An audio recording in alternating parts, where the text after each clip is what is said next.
সৌভিক প্রস্তুত থাকবে। নমস্কার। বিশ্বকবি রবীন্দ্রনাথ ঠাকুরের লেখা কবিতা জন্মান্তর। আমি ছেড়েই দিতে রাজি আছি সুসভ্যতার আলো।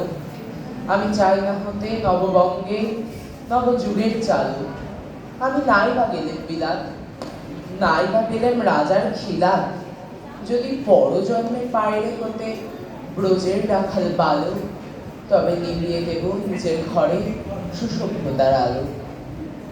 যারা নিত্যকে বন্ধে চড়ায় বংশী বটের তলে, যারা গুঞ্জা ফুলের মালা গেঁথে পরে পড়ায় গলে, যারা বৃন্দাবনের বনে সদাই শ্যামের বাস শোনে, যারা যমুনাতে ঝাঁপিয়ে পড়ে শীতল কালো জলে, যারা নিত্যকে বন্ধে চড়ায় বংশী বটের তলে।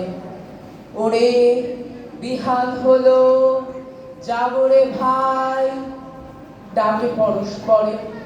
ওরে ওই যে দুধি মন্ত্র ধ্বনি উঠল ঘরে ঘরে। হ্যারো মাঠের পথে ধেনু, জলে উড়িয়ে গফুর রেণু। হ্যারো আমি নাতে ব্রজের বধূ দুগ্ধ রোপণ করে। ওরে বিহান হলো, যাবরে ভাই, ডাকে পরস্পরে। ওরে সামন মেঘের ছায়া পড়ে কালো তমাল মনে। ওরে এবার ওবার আধার হলো কালিন্দিরি কুলে। ঘাটে গোপাঙ্গনা ডরে কাপে খেয়া তরির পরে। হ্যারো কুঞ্জ বনে নাচে ময়ূর কলা খানি তুলে। ওরে সামন মেঘের ছায়া পড়ে কালো তমাল মূলে। মোরা নবনবীর ফাগুনের রাতে নীল নদীর তীরে, কোথা যাব চলে অশোক বনে শিখি পুচ্ছ শিরে।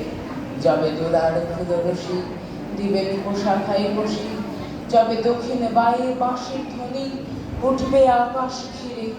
মোরা রাখাল মিলে করব মেলা নীল নদীর তীরে।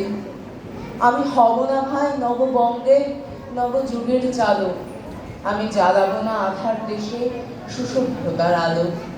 যদি নদী ছানার গায়ে কোথাও অশোক নিপের ছায়ে, আমি কোনো জন্মে পারি হতে ব্রজের গোপ বালক, তবে চাই না হতে নববঙ্গে নবযুগের চালক। নমস্কার।